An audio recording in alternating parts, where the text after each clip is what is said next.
to another Bible episode with EvangNanaArkoh. As you know, we are in the episode of fact versus fiction, and today's episode is about angels. I present to you 14 facts about angels. How were they created? When were they created? Did they witness the creation of man? Or perhaps they also joined in the creation of man? How do they look like? Are they like this? Like that? Or perhaps they are like this? Join me as we take a look into these facts. Before we do, if you have not subscribed to the channel, remember to please do. Also share to other people so they would also get to the truth about everything we have discussed so far. In my channel, we have discussed the truth about the book of Enoch. We have described what baptism is actually supposed to be about. We have seen which Bible translation is actually the best if we are to engage in Bible studies. We have also seen the truth about the Trinity. We have seen also the truth about hell.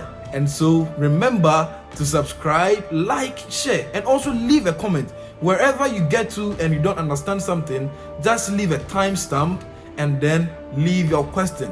And if you go through my videos, you realize that I always engage in answers to every question that comes on board. If you want me to give facts about a different topic, you can also leave that there, and trust I would do that for you. Fact number 1. The word angel comes from the Greek word angelos and the Hebrew word malach, and these have the same meaning. It is used sometimes as envoy, sometimes for messenger.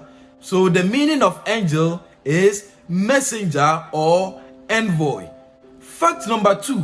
Angels were created. We go to Psalm 104 verse 4. It says, "Who maketh his angels spirit, his ministers a flaming fire." So angels were created out of fire, and they are spirit. Talking about creation, they witnessed the creation of man, and this statement is said by God himself. We go to Job chapter 38. "Whereupon are the foundations thereof fasting? Or who laid the cornerstone thereof? When the morning stars sang together, and all the sons of God shouted for joy." The background story to this is that Job had been going through a lot of troubles and persecution, and so he questioned God about a lot of things. Everything that happened, he questioned God, down to the time that he questioned God about the suffering of the righteous. And God placed questions for Job to answer, and he couldn't answer just one. So what he said was that, "Were you there when I was creating man? After creation of man, were you there when the angels came together and sang for joy?" So angels were created before man, and angels were also created from fire, and they are made spirits. Fact number 3. All classes of angels have wings. Exodus chapter 25 verse 20 gives us an insight into this. "And the cherubim shall stretch forth their wings on high, covering the mercy seat with their wings, and their faces shall look one to another. Toward the mercy seat shall the faces of the cherubims be." Chapter 37 verse 9 also gives us an extra insight. "And the cherubim spread out their wings on high, and covered with their wings over the mercy seat, with their faces one to another, even to the mercy seatward were the faces of the cherubims." What is the background story to what we read? It is talking about the Ark of the Covenant. And remember that God told Moses to make that ark, or to make the tabernacle in itself, a small scale as the tabernacle that is in heaven. And so the mercy seat represents what we have in heaven. So if that is the case, then the cherubims there had wings, and so we can attest to it, and we can also say that the cherubims in heaven also have wings. We go again to 1 Kings chapter 6 verse 27. "And he set the cherubims within the inner house, and they stretched forth their wings of the cherubims, so that the wing of one touched the one wall, and the wing of the other cherub touched the other wall, and their wings touched one another in the midst of the house," giving us the length of the wings. It means that the angels, if not for anything, have longer wings, and so by extension we can see that the angels also have larger body masses as compared to humans. We go to chapter 8 verse 6 and 7 of 1 Kings. "And the priest brought in the ark of the covenant of the Lord unto his place, into the oracle of the house, to the most holy place, even under the wings of the cherubims. And the cherubim stretched forth their 2 wings over the place of the ark, and the cherubims covered the ark and the staves thereof above. It looks as though we are only speaking about cherubims. And so we go to Isaiah chapter 6 verse 2. In the year that King Uzziah died, I saw also the Lord sitting upon a throne, high and lifted up, and his train filled the temple. Above him stood the seraphims. Each one had 6 wings. With twain he covered his face, and with twain he covered his feet, and with twain he did fly.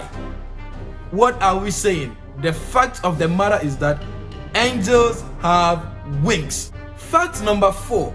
How many angels do we have? Revelation chapter 5 gives us an insight into this number of angels. It reads, "And I beheld, and I heard the voice of many angels round about the throne, and the beast and the elders. And the number of them was 10,000 times 10,000, and thousands of thousands." What is the meaning of this? It doesn't mean angels are just 10,000. It says 10,000 times 10,000 and thousands of thousands. Remember that the New Testament was written in Greek, and in the Greek there was no word for million, there was no word for billion, and neither was there any word for trillion. And so the only way they could appeal to the imagination of their audience, or appeal to the imagination of the Greeks around concerning the number of things, is that for anything that is uncountable, you have to use the multiples of the thousands and 10,000s to say 10,000 times 10,000, or you could also say 100,000 times 100,000. It still carries the same meaning. So the number of angels we have, whether good or evil, are 10,000 times 10,000, which is millions upon millions, billions upon billions, and trillions upon trillions, uncountable angels. So fact number 4, we have uncountable angels. Fact number 5, angels can appear to human beings, even to animals. Let me ask you, have you seen an angel before? Do you think you have witnessed an angel manifestation? If you have, leave it in the comment section below so we can also open our eyes to witness things like that. Not only do angels appear to humans, but they can take the form of other objects, being it animate or inanimate. We go to Exodus chapter 3 verse 2 to see that clearly laid out. "And the angel of the Lord appeared unto him in a flame of fire out of the midst of a bush. And he looked, and behold, the bush burned with fire, and the bush was not consumed." So an angel appeared in fire. We go to Exodus chapter 13. "And the Lord went before them by day in a pillar of cloud to lead them the way, and by night in a pillar of fire to give them light, to go by day and night." Exodus 14 verse 24 buttresses that point by saying, "And it came to pass that in the morning watch the Lord looked unto the host of the Egyptians through the pillar of fire and of the cloud, and troubled the host of the Egyptians." We have seen an angel inhabiting a pillar of fire, and we have seen one in a pillar of cloud. Let's go to a different form these angels can take. In Genesis chapter 19 from verse 1 and 2. "And there came 2 angels to Sodom at even, and Lot sat in the gate of Sodom, and Lot seeing them rose up to meet them, and he bowed himself with his face toward the ground. And he said, Behold now, my lords, turn in, I pray you, into your servant's house, and tarry all night, and wash your feet, and ye shall rise up early, and go on your ways. And they said, Nay, but we will abide in the streets." This text doesn't seem to tell us if they were angels or not. So we jump to verse 5. "And they called unto Lot and said unto him, Where are the men which came into thee this night? Bring them out unto us, that we may know them." So verse 5 is telling us that these were men. We go again to verse 12 to buttress the point that the people who came to Lot were men. "And the men said unto Lot, Hast thou here any beside?" So verse 12 is also saying that the men Lot met outside were indeed men. But look at something in verse 15. "And when the morning arose, then the angels hastened Lot, saying, Arise, take thy wife and thy 2 daughters, which are here, lest thou be consumed in the iniquity of the city." To tell us that the men who were there were actually angels who had taken the form of man. Hebrews 13:2 also places emphasis on the fact that angels can take the form of man. Be not forgetful to entertain strangers, for thereby some have entertained angels unawares. The question is, how can you entertain angels unawares if they are not humans? So people have indeed met humans, but in fact were angels, and some came to the realization that they were angels. Let me know if you were one of them, or let me know if you at a particular time felt you have had an encounter with angel. Fact number 6. We have two different types of angels, the good and the evil. We go to Revelation chapter 12 for that information. And there was war in heaven. Michael and his angels fought against the dragon, and the dragon fought and his angels, and prevailed not, neither was their place found any more in heaven. And that great dragon was cast out, that's old serpent called the devil and Satan, which deceived the whole world. He was cast out into the earth, and his angels were cast out with him. Who were his angels that were cast out with him? We go to verse 3 of the same chapter to read. And there appeared another wonder in heaven, and behold, a great red dragon, having 7 heads and 10 horns, and 7 crowns upon his head. And his tail drew the third part of the stars of heaven. Remember, we read in Job 38 that the morning stars clap for joy, and this is a reference to it to show that angels can be called stars, and the devil drew 1/3 of them. So if you are scared of the devil because of his agents around, you should know that the ratio between the devil's angels and God's angel is 1:3. 1:3, and so there is no chance for the devil against you to submit to him. What are we saying? The number of good angels versus bad angels is very wide. The gap is wide, and yes, we have good angels and evil angels. Fact number 7.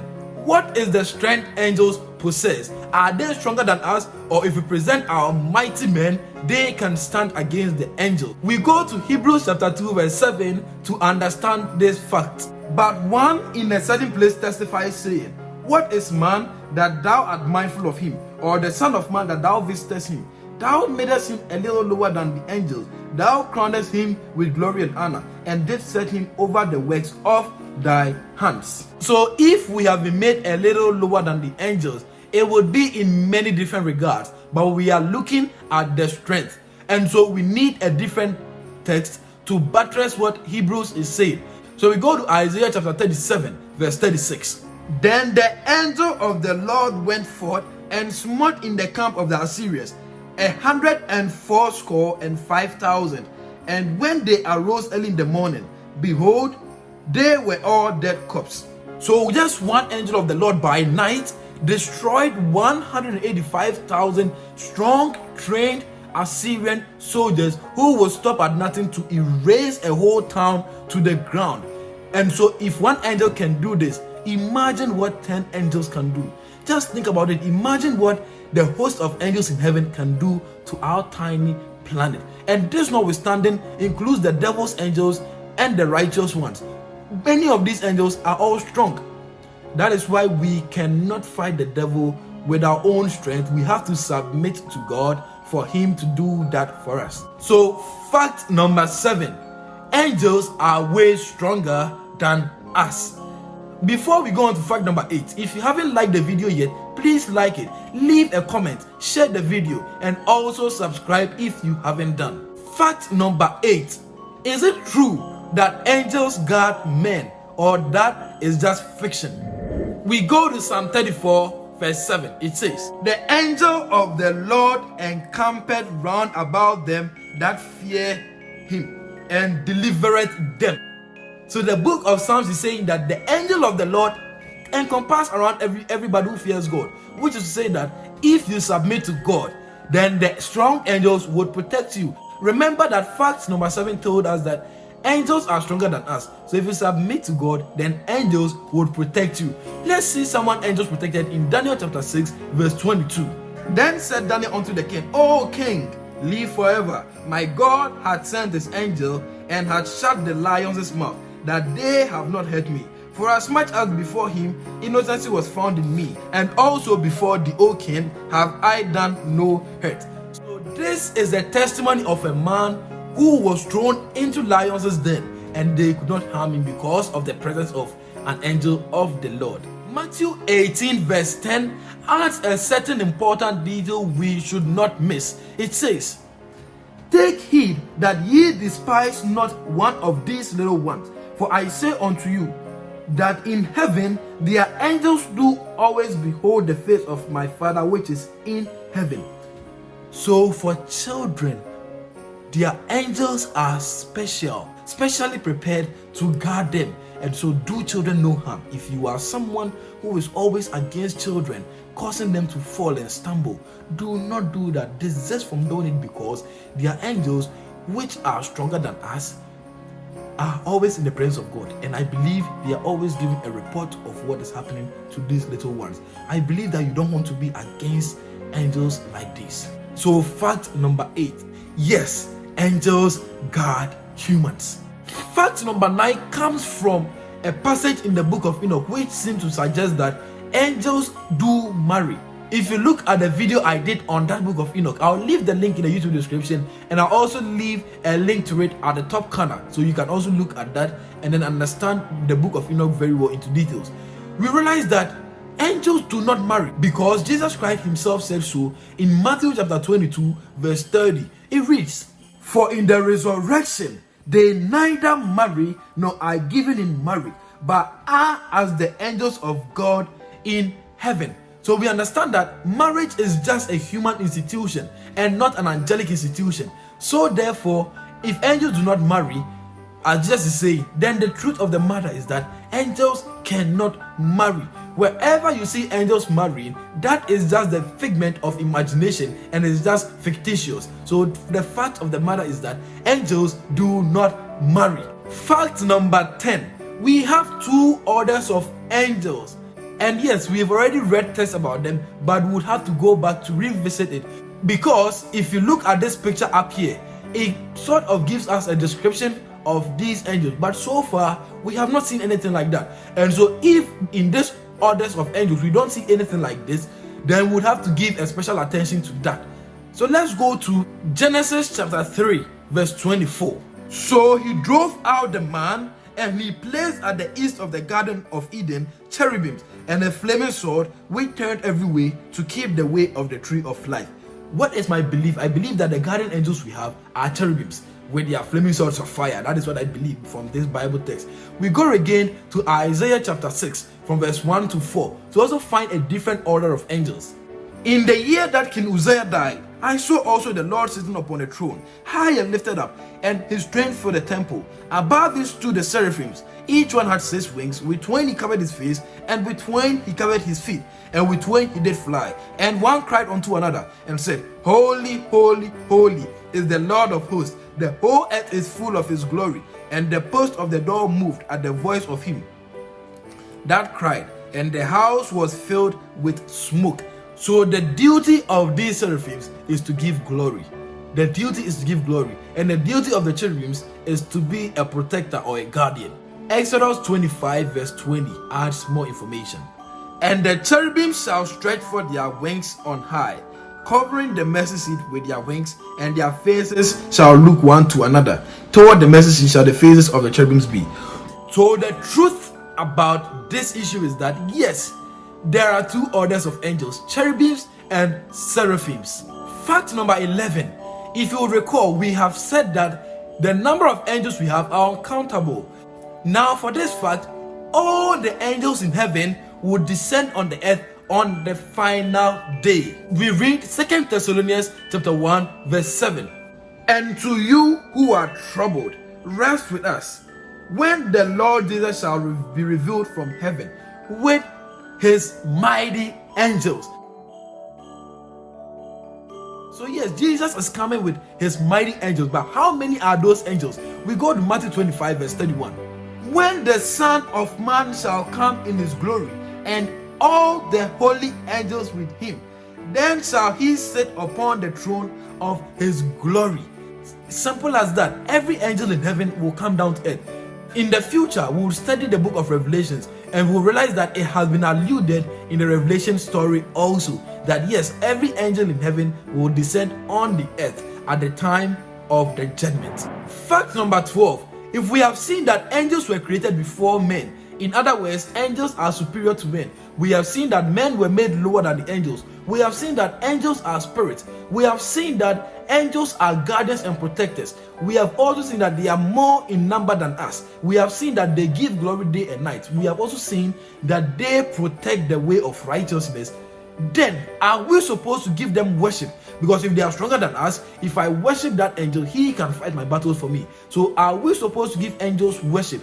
Let's look at the truth of this matter. In Revelation chapter 22, verse 8 and 9. And I, John, saw these things and heard them.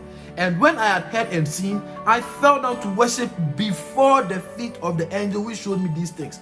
Then said he unto me, See thou do it not, for I am thy fellow servant, and of thy brethren the prophet, and of them which keep the sayings of this book.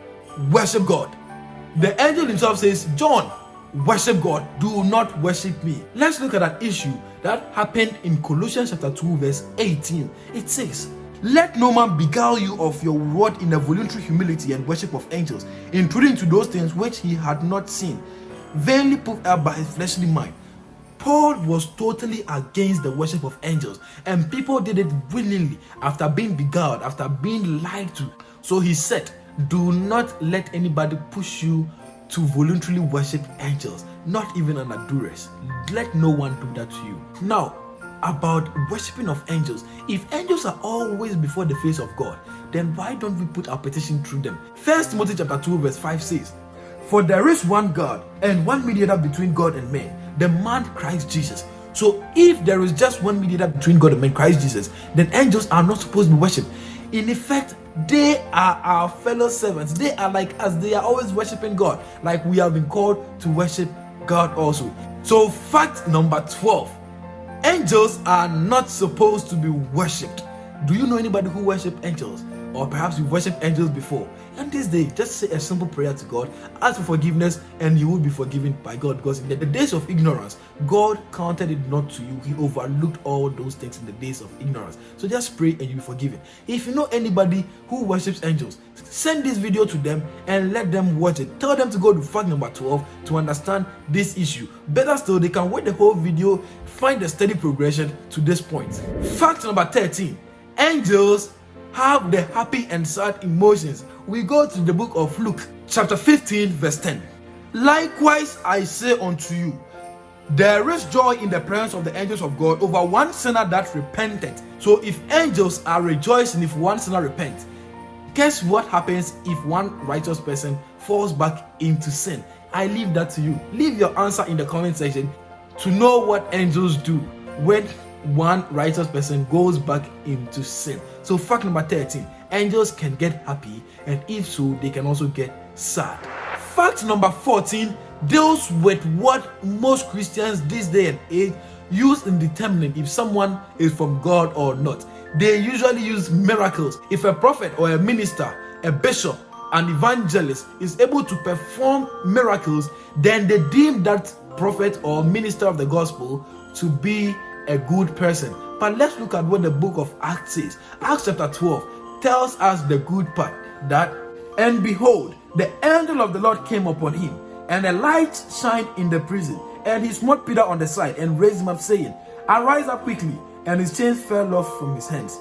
Verse 11, and when Peter was come to himself, he said, Now I know of a surety that the Lord has sent an angel, and has delivered me out of the hand of Herod, and from all the expectation of the people of the Jews. So Peter acclaims that yes, this miracle of escaping through the hands of soldiers and a prison yard was done by an angel. So yes, angels do perform miracles. We've seen a good angel performing a miracle. Now let's go to the book of Revelations, chapter 16, verse 14, to find miracles being performed by different sets of angels. And I saw 3 unclean spirits like frogs come out of the mouth of the dragon, and out of the mouth of the beast, and out of the mouth of the false prophet. For they are the spirit of devils, working miracles, which go forth unto the kings of the earth, and of all the whole earth, to gather to the battle of the great day of God Almighty. So these angels work miracles. Evil angels also work miracles. So a mark of a true prophet, a true minister of the gospel, is not miracles, but a different thing. If you want me to have an episode on the facts about prophets, leave your comment in there, and if I get 8 people telling me to do that video, I will surely do that as my next project. May the Lord God be with you till we meet again another time. Remember to leave a like, share the video, leave your comment, and remember to also subscribe to this channel and press on the door icon so you don't miss any episode we do. May the Lord be with you. Adios.